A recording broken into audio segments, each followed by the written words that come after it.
Hello. Welcome to the Bible Study Girl podcast. I am Sarita, but you might know me as Bible Study Girl. And the jubilant hello you received was from the executive producer of the podcast, Bible Study Brother. It is I, Bible Study Brother, but I'm also known as Icarus Gray over at Gray Area Anime. This is the most wonderful podcast of your day.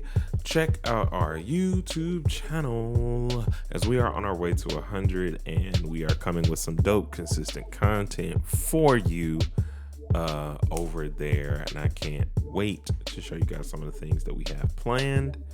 And I just like you guys being along on this journey as we grow. I do too, and I'm always grateful for every listener that consistently listens every week. That means a great deal to both of us. I've said this before, and I will continue to say it. I'm not really a numbers girl, but the fact that I can see that people listen every week means a lot.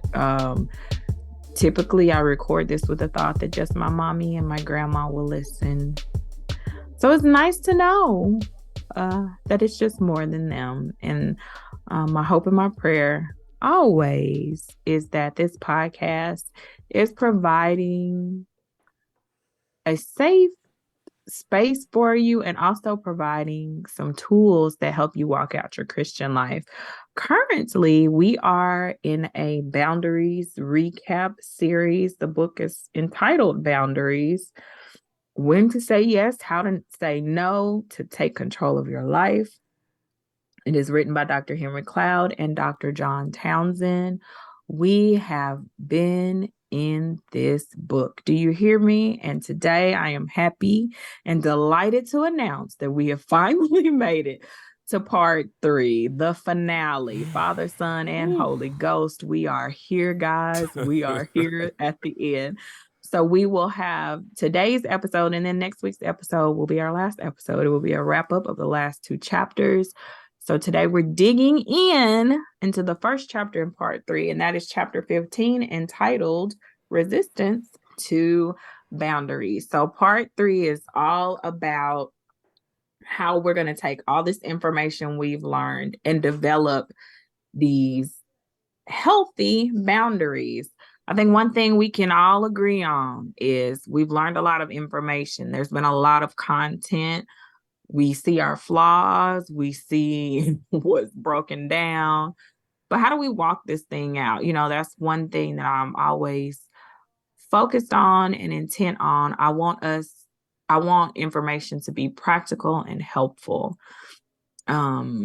And I really want this series to be something that's practical and helpful and something you can take away. So like I said, we've got all this information. We have all of this knowledge, and now we have to walk it out.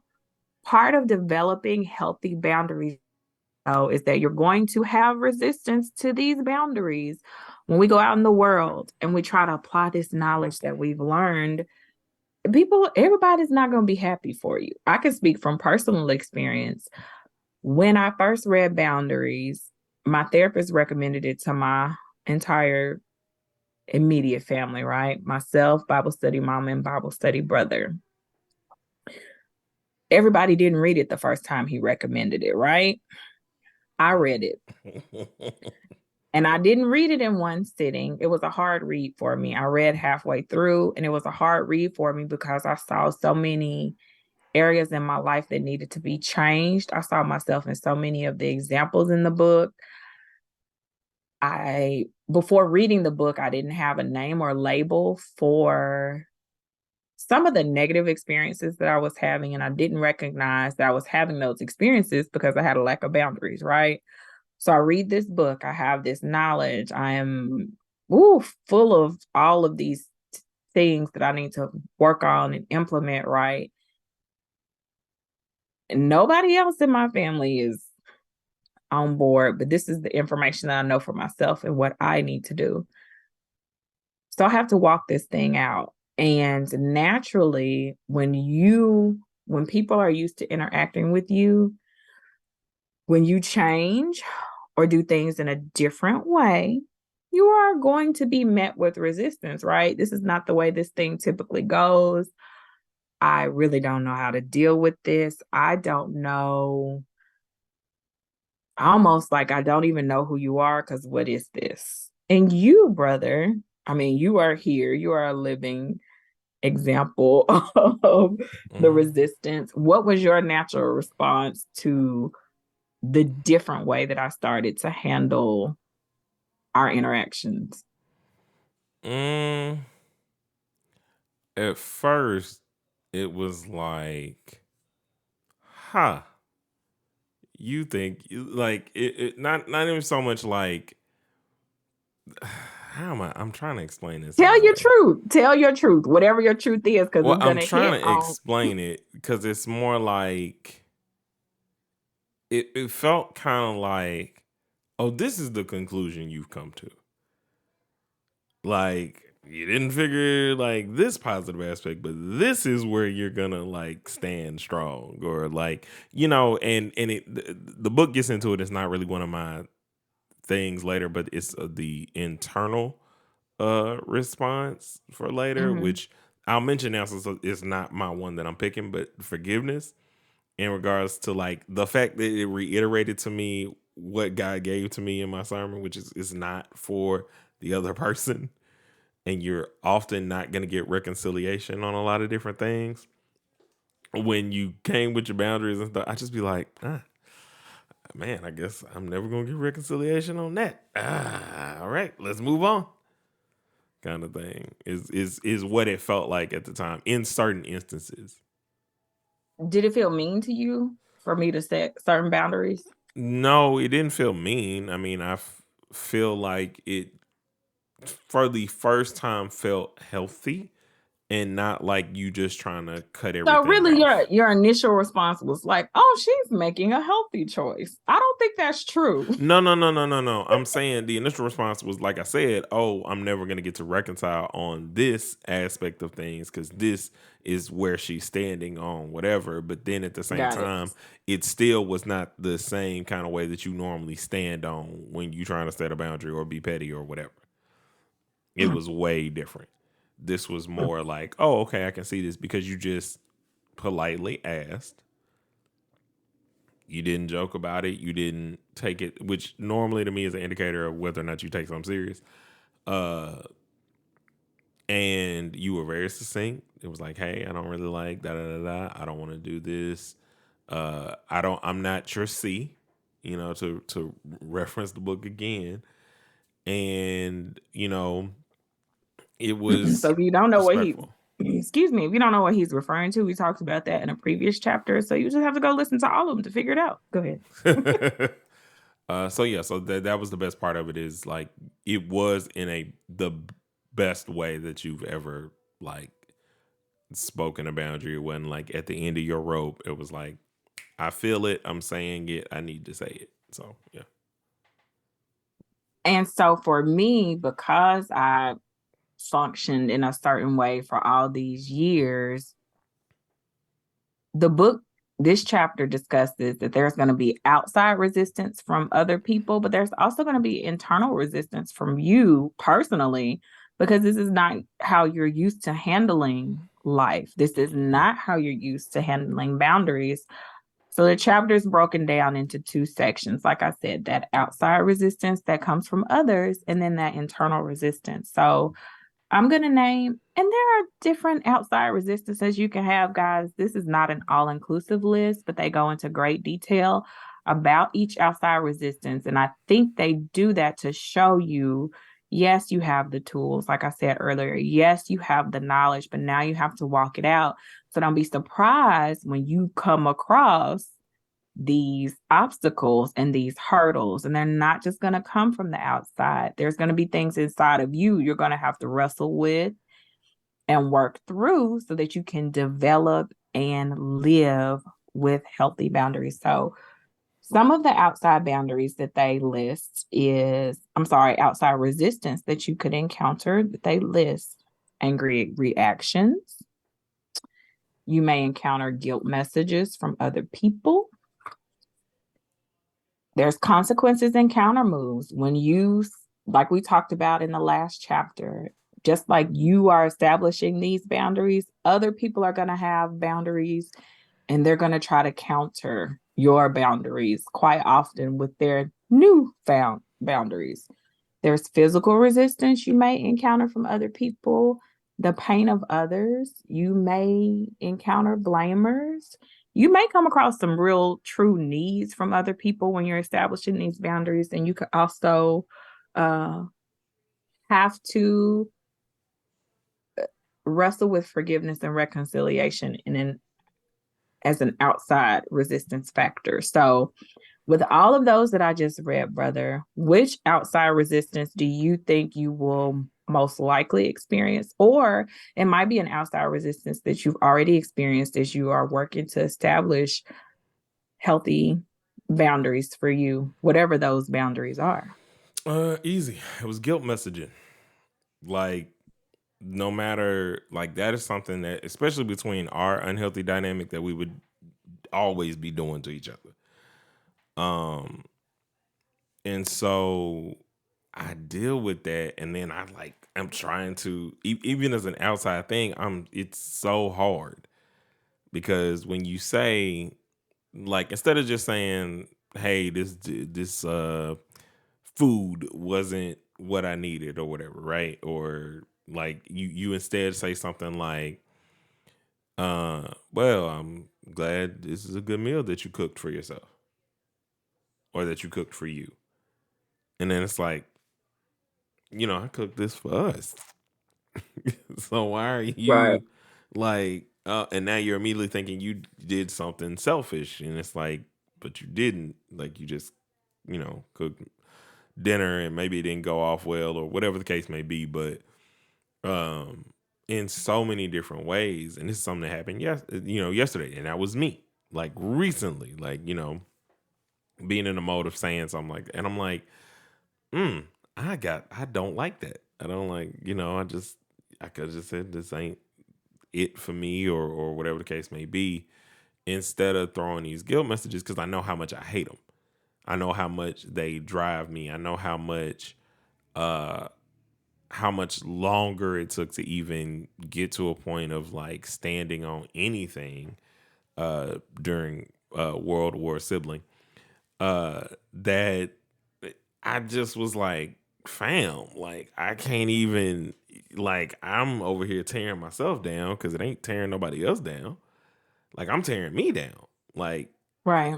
this is effective by whatever means, and I'm not even allowing uh people to feel or respect their boundaries. You know what I'm saying? Like, and so much so that it's like when we would talk about grief, like I got to the point to where it's like I would be saying to you, I'm sorry, I don't want to like throw this on you, because I was like over cognizant of thinking about, like, you know what I'm saying?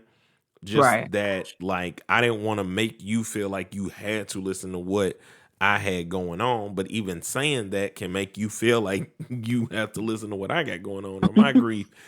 And so, yeah, that's the one that I know that I encountered the most, because that's just how we talk to each other. That is, Right.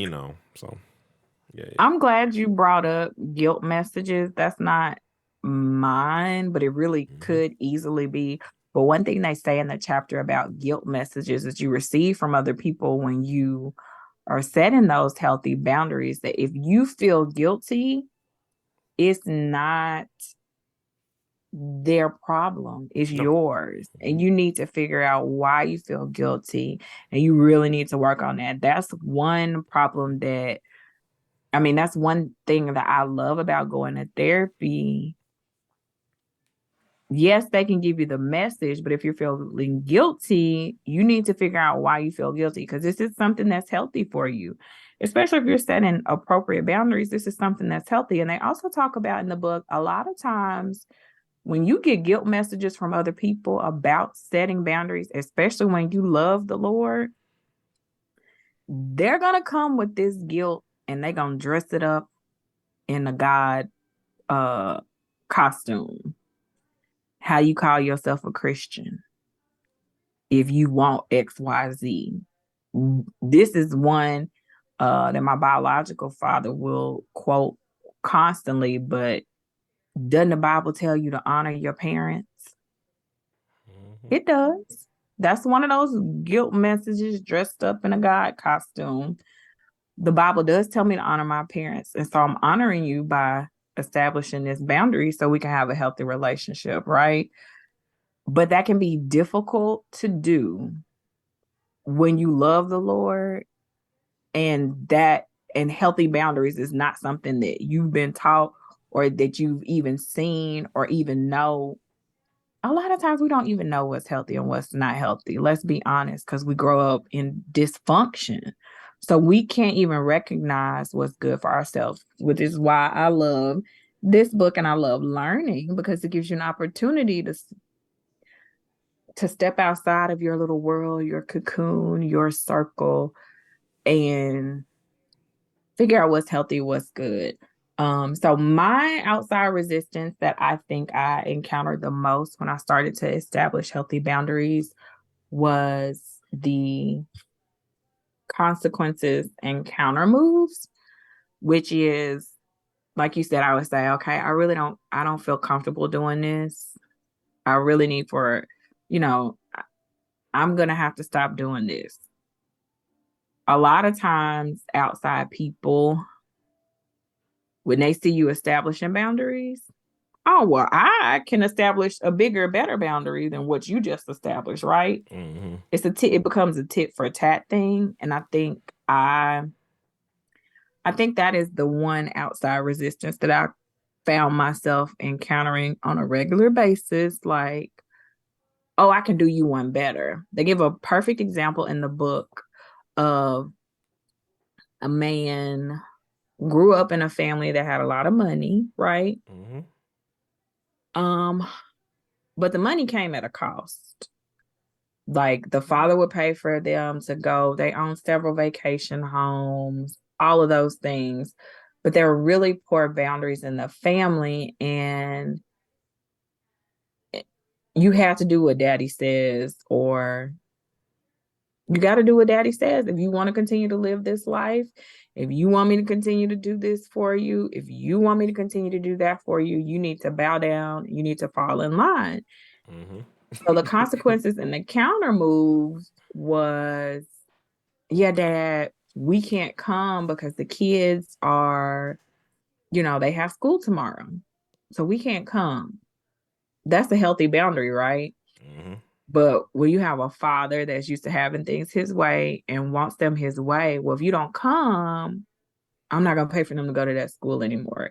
You have to be willing to stand in your truth and in what's healthy for you and your family, because there are going to be counter moves. And the more you continue to establish those healthier boundaries, the more consequences you can incur. You have to decide, is living a healthy life worth losing all these other things? A lot of times for people, the answer is no. They don't want to make the move and adjustment to live a healthier life because they don't want to get rid of the luxury or whatever it is. I don't come from wealthy families, so that was not ever. Well, not in that way. I mean, I was thinking about this because that was like my second one, Mm-hmm. um, because that was one of the big cruxes of making the decision I made, and after, because I was already feeling a certain way about, well, I need to do this way. I'm being told that if I'm not doing this, if I'm not doing that, then I'm not this, and I'm like, okay, and made my decision and everything else. And then the consequences of the situation were so many different things in regards to that I had to I just had to figure it out. And it was rough. It was the roughest thing I'd ever experienced because I had leaned so much on that luxury of just, okay, if I can't figure this out, somebody got it. Like I didn't have to just go through and in my bag and figure something out for myself and actually stand on or be the man that I knew that I am versus the man people thought I should be or thought I was or expected me to be when I didn't even have a firm foundation or expectation for myself or what God thought of me. And that part was rough. Like with the two parts of that, like with guilt messaging and then having the countermeasure of like, well, I gotta one up you. Like you did this, that kind of thing. And it was just like, it's one of those, like, I just praise God for grace and the deliverance from all of that. Being a part of it, doing those things, like always being in the sense of like, and even still battling with the one up and stuff. Like you know, it's a reflex at times. Like especially if I'm being quiet, especially if I'm not going out of the way or whatever the case may be. Kind of like what you were saying earlier about like when we're expecting something different from God and we don't get it, and then it's just like we sit quiet for a second, and then it's just like you might not like what you get if you push in this quiet storm. Like this is an eye of a storm. Don't mean the storm is over. It's an eye. Right. Yeah. So that made me think about a lot of different stuff and how I internalize those decisions. Like the countermeasure again, like you make the decision, stand on it. Like, and it's okay. Like people gonna react how they react. You just have to know that like you're doing it for your health and doing it to set a boundary that needs to be there, and that can be hard. It can be very difficult. Now that you're on the other side of it, you can see the beauty of it. But that's why I wanted to have a very real discussion about setting healthy boundaries. Like you said, the going through it is not going to be fun, not going to be giggles. But on the other side of it, you do come out a more fully developed person and really truly healthier. It doesn't feel like it while you're going through it, but you really do come out the other side in a better position. Mm-hmm. We reference our, what do you call it, the Great Divide? I said World War sibling now, but Okay, now it's the World War sibling. yeah. Many beautiful things came out of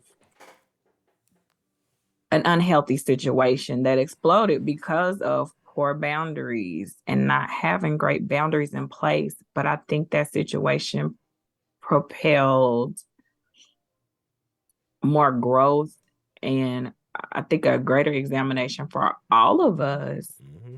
into what would be healthy for us. What does the real, true, healthy relationship amongst us look like? And so I'm grateful for it. On the other side of it, I wasn't grateful for it at the Oh time, no. but I'm grateful for it on the other side. So we talked about some outside resistance. Mm-hmm. Now we're going to tap into some internal resistance that you're likely to encounter from yourself as you're working to develop these healthy boundaries.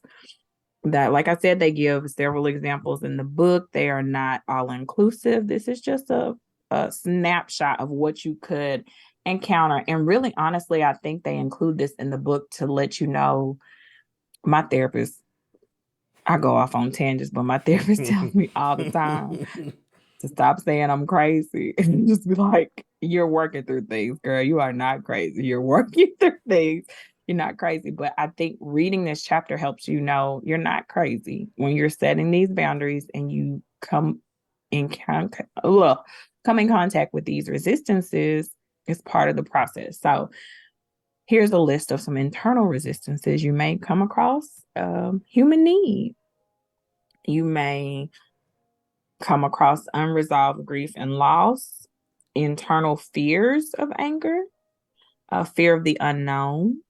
Because did that, me and my anxiety, I gave y'all a whole speech about it. Was this podcast the last one? I don't remember. Anyway, Last one.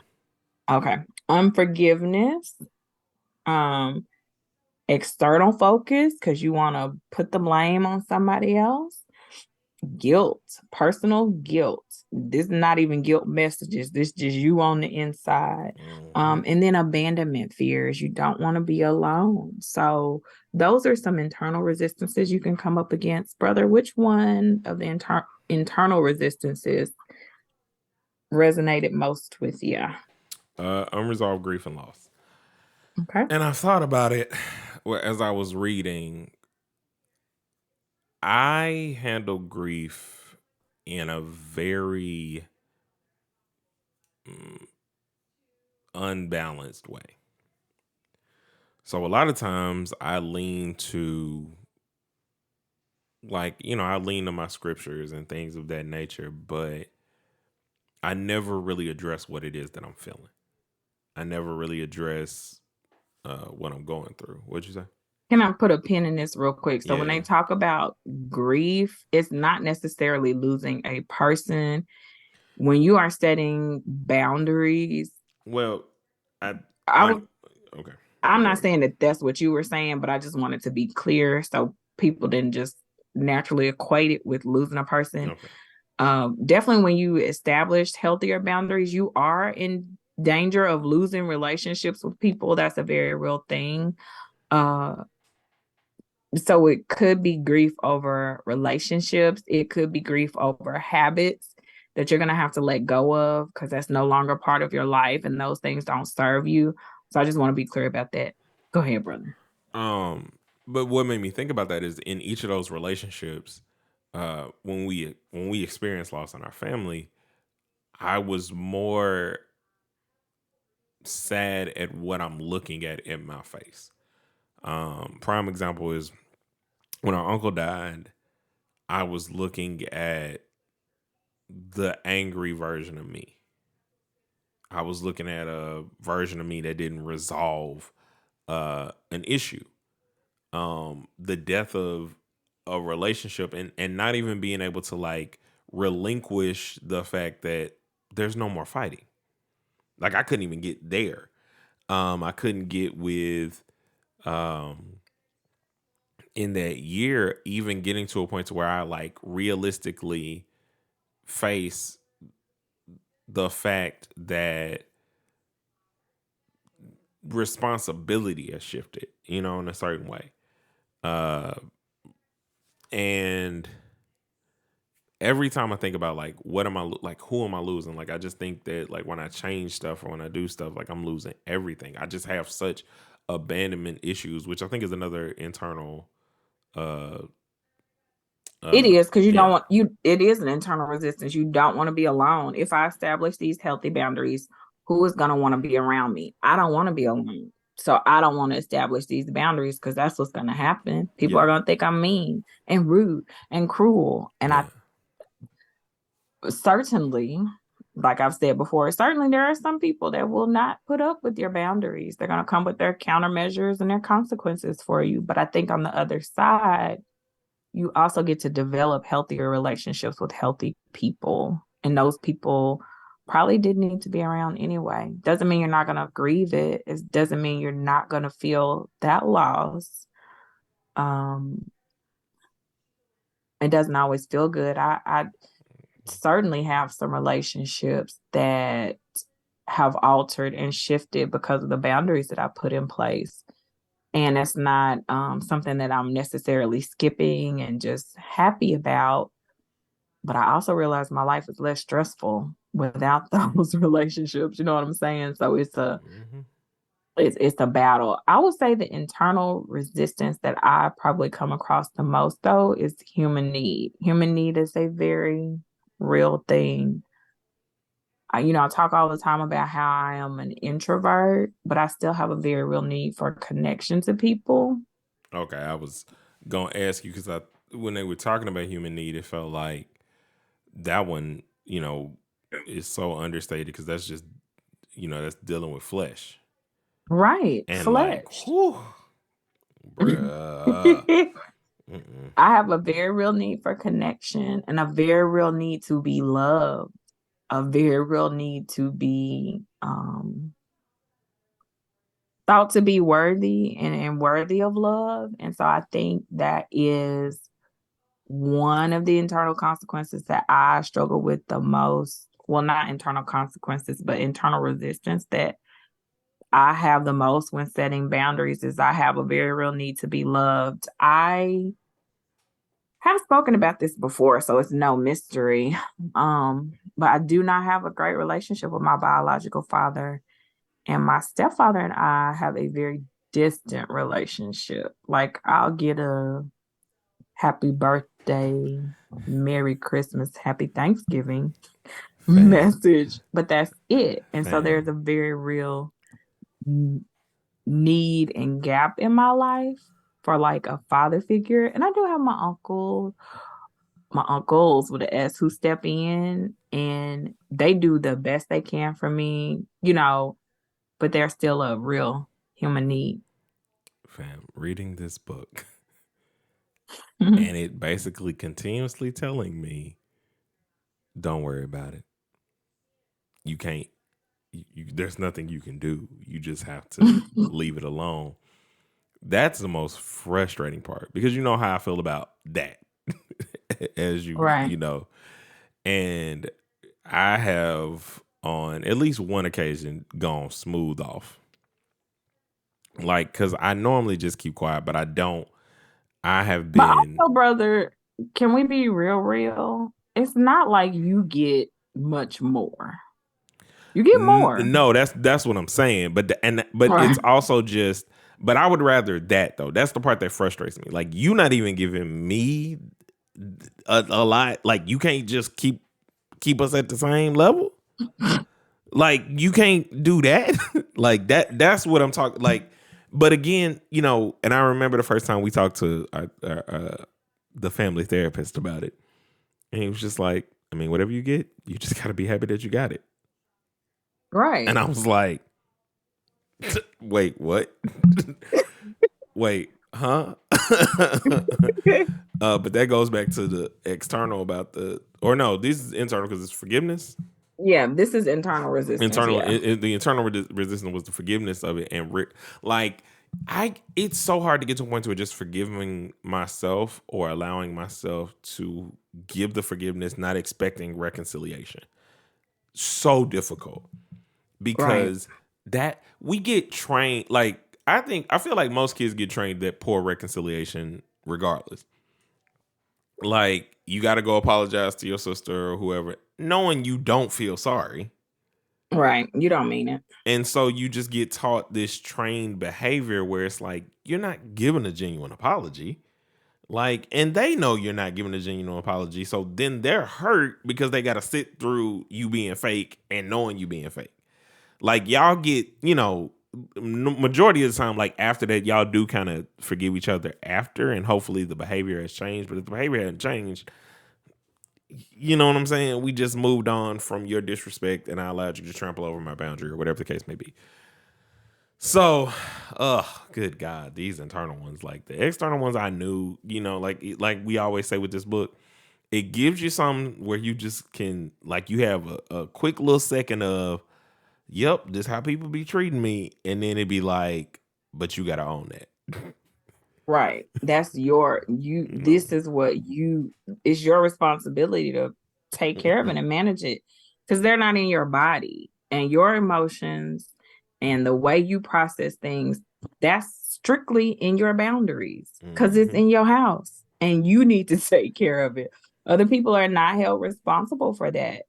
Are we supposed to be kind to other people? Absolutely. mm-hmm, But when people do not treat us the way that we need to be treated, we are left to deal with the aftermath. And we can choose to become bitter. We can choose to stay in our brokenness, or we can do everything in our power with God to become whole again. yeah, And there's a lot of trauma I've experienced in my life. I didn't do it to me. I didn't do it to me. It was grown-ups. It was other people. But at the end of the day, here I stand and I have to make a choice. mm-hmm, Am I going to allow God to fix this? To me, it's not a foo-foo voodoo magic thing. God gives us resources. mm-hmm, He gives us the opportunity to heal and to be restored, but we personally have to take ownership. It makes me think about the Experiencing God book. Henry Blackaby wrote that book. If you've never done the Experiencing God Bible study, I highly recommend it. It was transformative for me in my life because he talks about the fact that God provides opportunity. Moses in the burning bush, Moses had to take action. God extends the invitation, and it's up to us to accept it. He wants us to experience his fullness, but we have to take steps and we have to take action. So when you look at your life, if you don't like it, you take the action.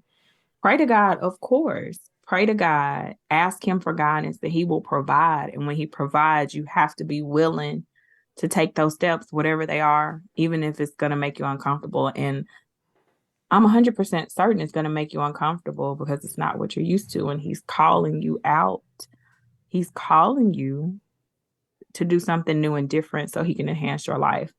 And I speak from personal experience. Like I've said about this book before, it's not been a comfortable ride, a comfortable journey for me. And we even talked about it on this podcast. Bible Study Brother just spoke on it.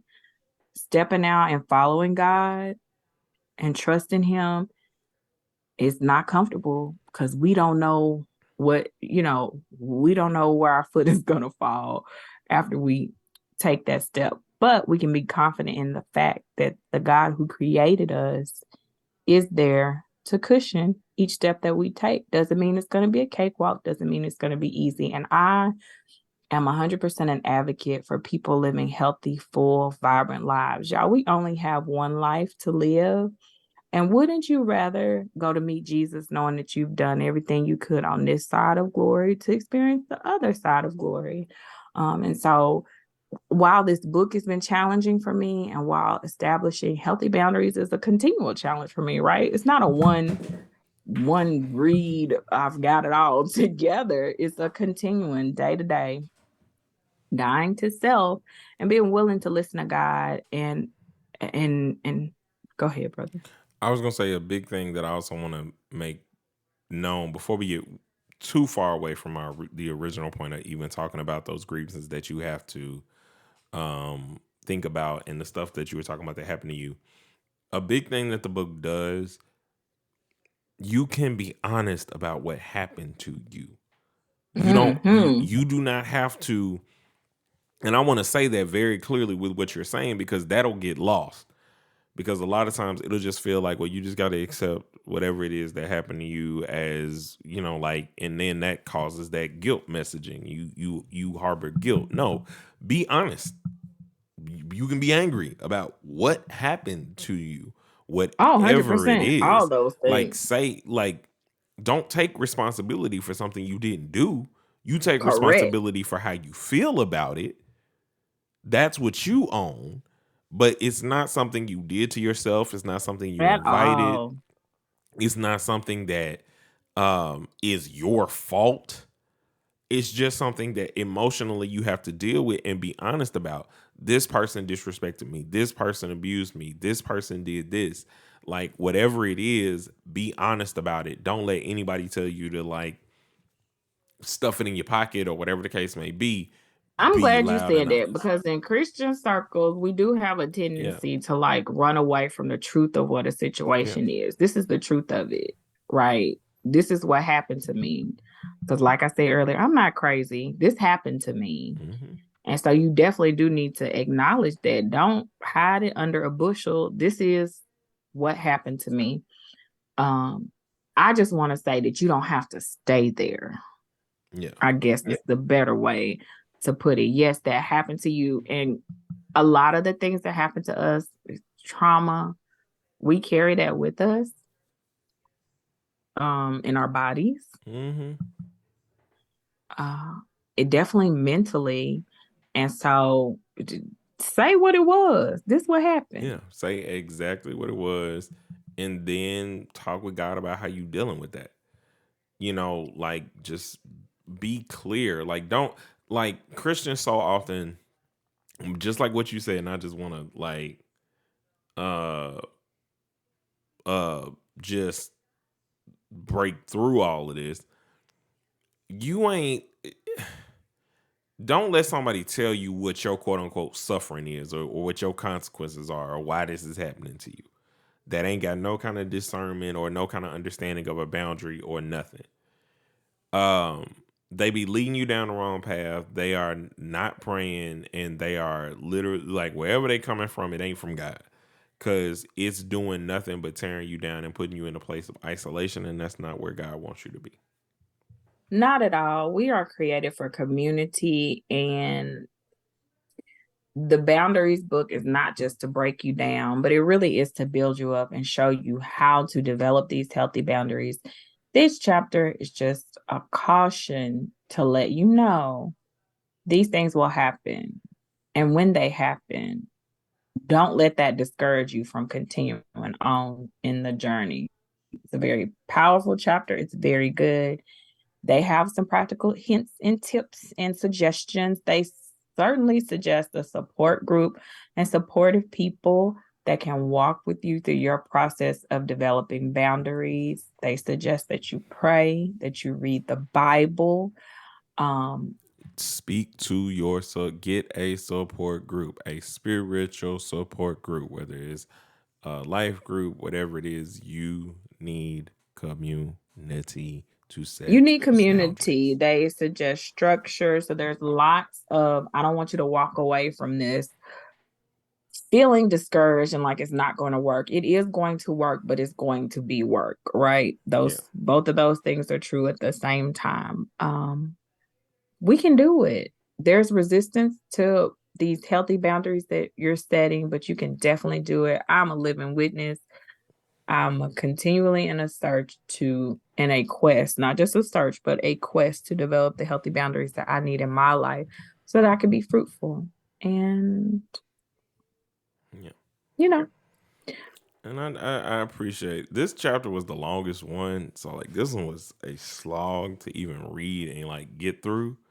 Cause you would go and read a section and then that's just one of the like they literally break down all of these internal and external.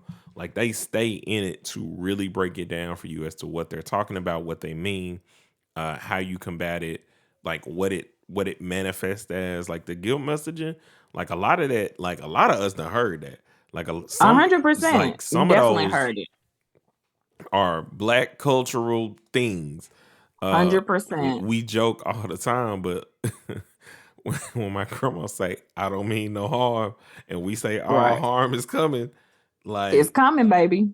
it's coming, bro, and like it's gonna make you do something. Like I, it's gonna be uh a journey, but know that you are worth it. The journey is worth it. You're gonna make it.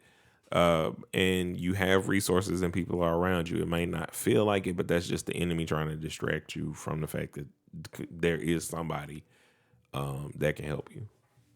And if you are working to establish healthy boundaries and you want an accountability partner or just support, I'm always available. You can hit me up at biblestudygirl2019 at gmail.com. Mm-hmm. You can reach out on the Facebook page, Bible Study Girl. We have Messenger. You can reach out on _ Bible Study Girl on Instagram. There are different ways. I'm convinced that this is for somebody to hear. And if you need somebody just to be like, or if you just want to express your frustrations, Mm-hmm. hey, I can be a listening ear. I can be a listening ear. Well, we appreciate y'all. This journey has been rough. I'm so glad that we are almost done. Me too. I'm over it. Because I want to do something fun. This has been like, look at yourself. Look at yourself. And I'm like, I am tired of looking at myself. This is hard. Cover the mirror. Cover the mirror. Man, it started out like, oh man, I'm getting some good stuff. And then it was just like, and here is the surgery. And it's like, oh my God, that was just anesthesia. So thank y'all for being on this journey. Everybody that listens and tunes in, we appreciate each and every one of you. Next week is the last week for boundaries. Woo! Yes. And I think then we we're back on them closing out the recaps. year. Yeah, we're closing out the year in a very strong way. Yeah. Really, really do hope that you have been blessed by listening to the boundaries recap and you've been inspired to go get the book. Make sure you get the updated and expanded version so that you get that chapter 12 to talk about boundaries in the digital age. I think you guys will Yeah. Will be glad that you've gone on the journey. And for those of Yeah, you who didn't or who only listen visually, I would encourage you to listen visually because I think that at some point next year, early next year, off of this, we're probably gonna put a video together of our like overall thoughts of the boundary book.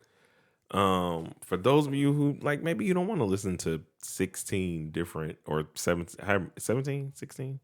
it'll be maybe 14 total Uh because we did a couple of mashups. 14 different episodes. So I'm gonna try to work on something where we can like give our overall thoughts on boundaries that hopefully will incline you to check this book out. It's a great book. Remember, guys, it's not just I or you that preach, but we preach. And until we meet again, guys, keep preaching. One last episode to go. Hey.